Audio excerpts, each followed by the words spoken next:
It's Tuesday, September 15th. I'm Lucy Steiner. And I'm Sam Cedar. Which of these stories will you be talking about today?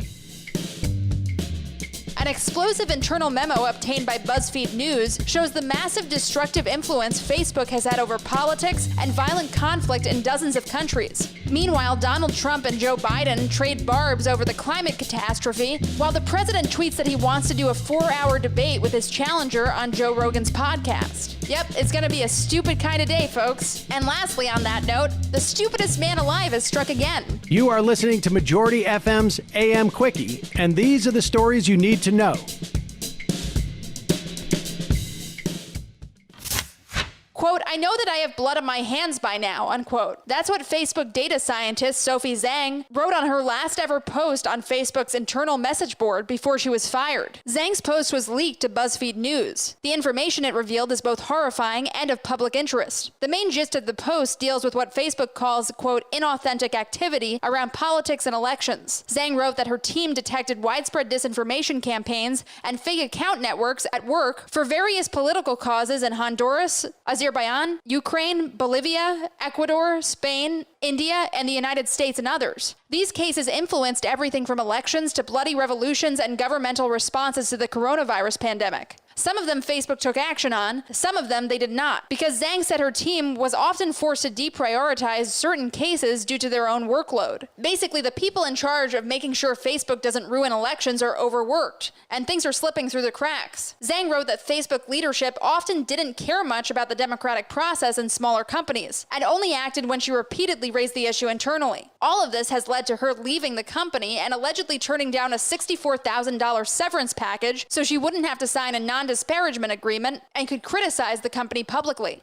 Still, she specifically wrote that she didn't want to go public in the event that it undermined Facebook's attempts to keep the 2020 election safe. But it's pretty clear that the public deserves to know, largely because Facebook hasn't been transparent at all about the stuff that it does catch. The Trump and Biden campaigns continued their spat over the future of America in the dumbest possible way today, with verbal barbs and promises to go on the Joe Rogan podcast. That's right, everyone. We've got an update from the dumbest timeline today. Here's the scene.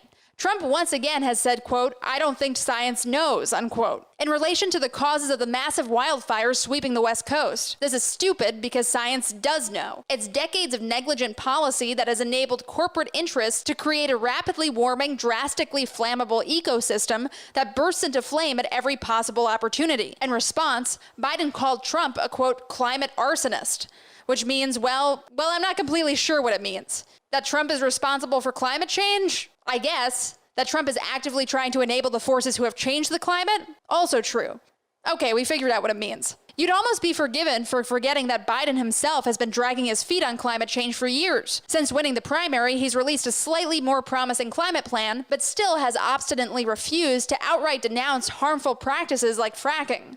Anyway, all of this culminated in one of the dumbest top lines of the day. Podcaster extraordinaire and/or sentient stack of hard-boiled eggs, Joe Rogan, offered to moderate a 4-hour debate between Trump and Biden. Even better, Trump said he'd be in on Twitter. That means we could have a situation where the Biden campaign, who went after Bernie Sanders for agreeing to go on Rogan's podcast, agrees to do the exact same thing to debate the always incoherent and always racist president. Personally, I can think of much better podcasts to host a presidential debate. Wink, wink, nudge, nudge. Hey, Majority.fm's AM Quickie is fueled by JustCoffee.coop. Just Coffee is a worker-owned coffee roaster based in Madison, Wisconsin that has sponsored the Majority Report for nearly a decade. Check out their collection of fair trade roasts, including our own Majority Report blend, and regardless of what you order, receive 10% off of your order when you use the code MAJORITY at checkout. All shipping, of course, is free. That's coupon code MAJORITY at justcoffee.coop. And slightly lighter, somehow even dumber news, we have a new report on the activities of the stupidest grifters alive. We're talking about Jacob Wohl, of course. Wohl, the famous boy wonder behind such schemes as Elizabeth Warren slept with a buff Marine and Robert Mueller did sexual assault, while also appearing in court in a different state, defying the laws of time and space, is back with another scheme. This time, he staged a fake FBI raid on his scam partner Jack Burkman's apartment. The Daily Beast spoke with an actor who says he responded to a Craigslist ad that paid $400 to wear an FBI windbreaker or shirt to act out a series of scenes inside Burkman's apartment. Pictures and videos were then sent by a Twitter account under the name of Bev Donahue to various reporters. Donahue is suspected of being an alias for Wohl, who has used fake accounts on basically every social media service thus far. The most embarrassing part is that the Washington Post fell for it, reporting on the raid as if it was real. According to the Beast, Burkman was insinuating that high-level government officials were retaliating against him for his efforts to root out corruption in Washington. Right. The actions of Wohl and Burkman are usually so stupid that they're harmless, and this case is no exception. But they're noteworthy, if only for the reason that it's often incredibly hard to distinguish dangerous conspiracy theories from utterly farcical ones, which means that dreck like this often filters into real-life politics through major movements like QAnon. One of Wohl's frequent associates, Laura Loomer, recently won the GOP primary for a Florida congressional seat. These people may be morons, but they're probably here to stay. And now for some quicker quickies. Quicker Quickie. One more dispatch from WTF World. Akon, the famous R&B singer, announced today that he is backing a $6 billion smart city in Senegal called Akon City. Residents inside will use a cryptocurrency called Acoin. You could not make this up unless you were Akon or his shadowy investor, who may very well be making this up. And slightly darker news, September 14th marked the 19th birthday of the War on Terror. Peace talks between the Taliban and Afghani government are currently underway in Qatar, proving that we've accomplished almost nothing but an enormous amount of pain. Astronomers announced something weird on Monday. They found potential signs of life on Venus, not Mars. Contrary to the dated cliche about gender binaries, the researchers did not find women hanging out on the inhospitable planet. Instead, they found traces of gas called phosphine that indicates microbes may be present.